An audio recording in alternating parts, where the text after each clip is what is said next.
സ്നേഹിതരെ, മോറിയ ഗോസ്പൽ മിഷൻ്റെ മറ്റൊരു സന്ദേശത്തിലേക്ക് സ്വാഗതം. ഏതു മനുഷ്യൻ്റെയും മനസ്സിൽ സാധാരണയായി കടന്നു വരാറുള്ള ഒരു ചിന്തയാണ് എൻ്റെ ജീവിതത്തിന് ഒരു വ്യത്യാസം വന്നിരുന്നെങ്കിൽ എന്നത്.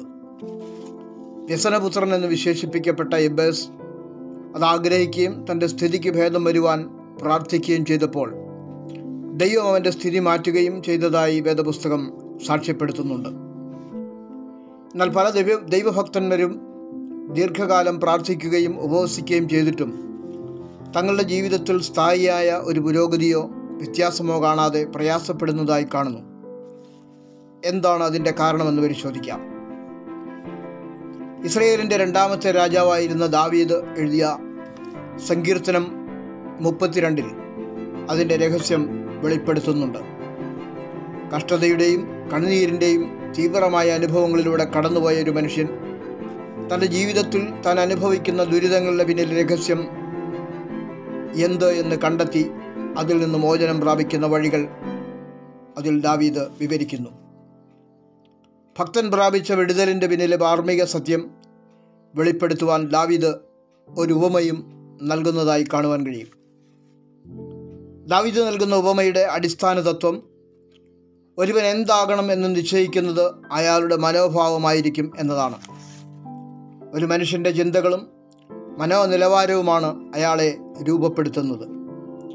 മനുഷ്യനിൽ ദൈവപ്രവൃത്തി വെളിപ്പെടുന്നതും അവൻ്റെ മനോഭാവത്തെ ആശ്രയിച്ചാണിരിക്കുന്നത്.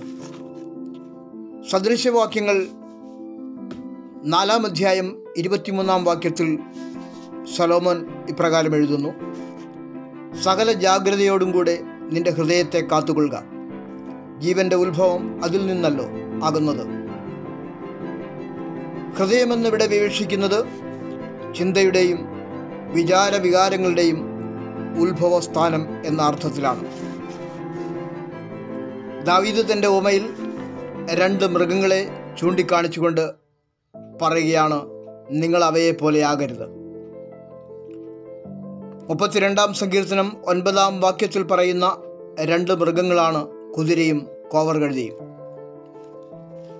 ബുദ്ധിശക്തി, ധനമാഹാത്മ്യം, ബന്ധുബലം, സ്വാധീനശക്തി എന്നിവയാൽ സമ്പന്നരായ ആളുകളെയാണ് കുതിര പ്രതിനിധീകരിക്കുന്നതെങ്കിൽ കഴുതയാകട്ടെ എല്ലാറ്റിലും ദുർബലരും പീഡിതരും പാർശ്വവൽക്കരിക്കപ്പെട്ടവരുമായ ആളുകളെയാണ് പ്രതിനിധീകരിക്കുന്നത്. കരുത്തിൻ്റെ പ്രതീകമായ കുതിരയെ 4000 വർഷങ്ങൾക്ക് മുൻപ് മുതൽ മനുഷ്യൻ മെരുക്കിയെടുത്ത് ഉപയോഗിച്ചിരുന്നതായി ചരിത്രം രേഖപ്പെടുത്തുന്നുണ്ട്. BC 1700 മുതൽ ബാബിലോൺകാർ യുദ്ധത്തിനായി കുതിരയെ ഉപയോഗിച്ചു. അലക്സാണ്ടർ ചക്രവർത്തിയും ചെങ്കിസ് ഖാൻ്റെയും എല്ലാം യുദ്ധങ്ങളിൽ കുതിരയുടെ സ്ഥാനം വളരെ വലുതായിരുന്നു. പിൽക്കാലങ്ങളിലെ എല്ലാ യുദ്ധങ്ങളിലും കുതിര ഉപയോഗിക്കപ്പെട്ടു. അത്യാധുനിക യുദ്ധമുറകളും ആയുധ സന്നാഹങ്ങളും ഉപയോഗിക്കുന്ന ലോകത്തിലെ എല്ലാ സൈന്യങ്ങളും കുതിരയെ പ്രൗഢിയുടെയും അലങ്കാരത്തിൻ്റെയും അടയാളമായി ഇന്നും ഉപയോഗിച്ചു വരുന്നു. 3000 വർഷങ്ങൾക്ക് മുൻപ് തന്നെ പേർഷ്യക്കാർ തപാൽ വിതരണത്തിന് കുതിരയെ ഉപയോഗിച്ചിരുന്നു എന്ന് ഹെറഡോട്ടസ് രേഖപ്പെടുത്തിയിട്ടുണ്ട്. 150-ൽ പരം പ്രാവശ്യം ബൈബിളിൽ കുതിരയെ പരാമർശിക്കുന്നു. ചരിത്രത്തിലും ബൈബിളിലും സ്ഥാനം പിടിച്ച കുതിരയുടെ ഏറ്റവും വലിയ പ്രത്യേകത അതിൻ്റെ അസാധാരണമായ കരുത്തും മനുഷ്യൻ്റെ നിയന്ത്രണങ്ങൾക്ക് വിധേയപ്പെട്ട് മെരുക്കമുള്ള ഒരു മൃഗമായി മാറുവാൻ അതിനുള്ള കഴിവുമാണ്. ദാവീദ് അത് എടുത്തു പറയുന്നുണ്ട്. കുതിരയുടെ ചമയങ്ങൾ കടിഞ്ഞാണും മുഖപ്പട്ടയുമാണ് എന്നാണ് ദാവീദ് രേഖപ്പെടുത്തുന്നത്. തൻ്റെ യജമാനൻ്റെ നിയന്ത്രണത്തിന് വിധേയപ്പെടുവാൻ അതിൻ്റെ മേൽ വെച്ചിരിക്കുന്ന ഈ സംവിധാനങ്ങളെ ദാവീദ് വിശേഷിപ്പിക്കുന്നത് ചമയങ്ങൾ അഥവാ അലങ്കാരങ്ങൾ എന്നാണ്. യജമാനന് തൻ്റെ മേലുള്ള നിയന്ത്രണത്തെ സ്വീകരിക്കുവാനും അംഗീകരിക്കുവാനും തയ്യാറുള്ള മൃഗമാണ് കുതിര. എളുപ്പത്തിൽ മനുഷ്യനോട് മെരുങ്ങുവാൻ കാരണം അതാണ്.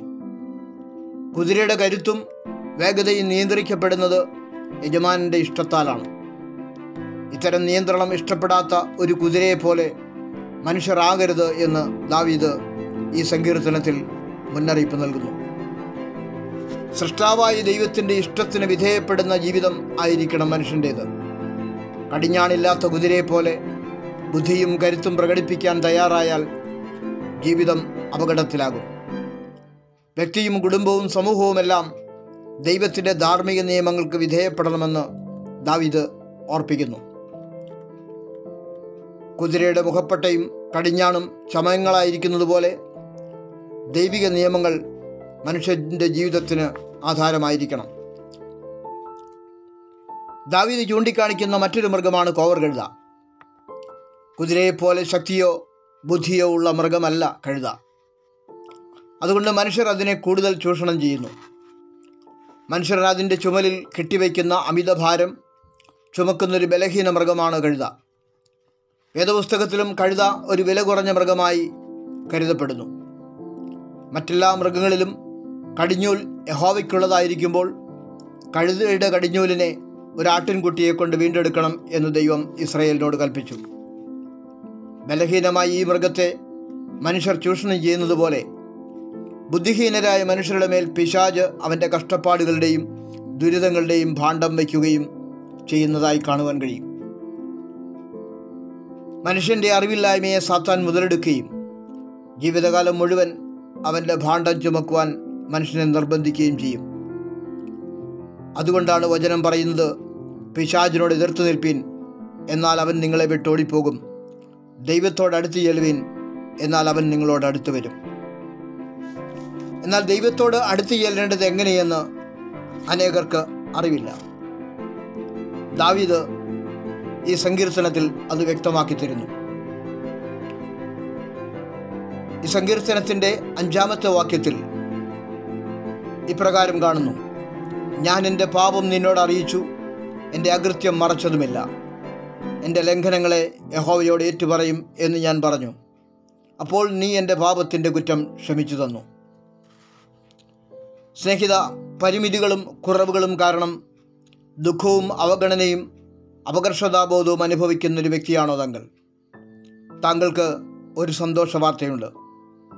ഒരാട്ടിൻകുട്ടിയെ കൊണ്ട് വീണ്ടെടുക്കുവാൻ മാത്രം വിലയില്ല എന്ന് യജമാനൻ ചിന്തിച്ച, ന്യായപ്രമാണപ്രകാരം കഴുത്ത് പിരിച്ചു കൊന്നുകളയുവാൻ വിധിക്കപ്പെട്ടിരുന്ന കഴുതക്കുട്ടിയെയാണ് യേശു യെരുശലേമിലേക്കുള്ള തൻ്റെ രാജകീയ പ്രവേശനത്തിന് വാഹനമൃഗമായി ഉപയോഗിച്ചത്. താങ്കളുടെ എല്ലാ കുറവുകളും ബലഹീനതകളും പരാധീനതകളും ഉൾക്കൊണ്ടുകൊണ്ട് തന്നെ താങ്കളെ യേശുവിന് ആവശ്യമുണ്ട്. അവൻ്റെ വാഹനമൃഗമായി മാറുവാൻ താങ്കൾ തയ്യാറാകുമോ? യേശു കയറിയ കഴുതക്കുട്ടിയുടെ മുന്നിൽ ആളുകൾ തങ്ങളുടെ വസ്ത്രങ്ങൾ വിരിച്ചു. ജനം അതിൻ്റെ പിന്നിൽ ആർപ്പെട്ടു. അന്ന് വരെ ആർക്കും വേണ്ടാതിരുന്ന ആ കഴുതക്കുട്ടി ഇപ്പോൾ അനേകം ആളുകളുടെ ബഹുമതിക്കും അംഗീകാരത്തിനും യോഗ്യമായത് യേശു അതിന്മേൽ കയറിയതുകൊണ്ടാണ്. നിങ്ങൾ എത്ര വലിയ പാപിയോ ദരിദ്രനോ കുറവുകളുള്ളവനോ ആയിക്കൊള്ളട്ടെ, യേശു നിങ്ങളിൽ വന്നാൽ നിങ്ങൾ വിലയുള്ളവനാകും. തിന്മയുടെ ശക്തികൾക്ക് നിങ്ങളുടെ മേലും നിങ്ങളുടെ കുടുംബത്തിന്മേലും സ്വാധീനം നഷ്ടമാകും. നിങ്ങൾ ബുദ്ധിയുള്ള കുതിരയെപ്പോലെ കരുത്തും പ്രൗഢിയും ബഹുമാനവുമുള്ള വ്യക്തിയായി മാറ്റപ്പെടും. താങ്കൾ അപ്രകാരമാകുവാൻ ആഗ്രഹിക്കുന്നുവെങ്കിൽ പ്രാർത്ഥിക്കാം. ദൈവം താങ്കളുടെ സ്ഥിതി മാറ്റുവാൻ തുടങ്ങുകയാണ്.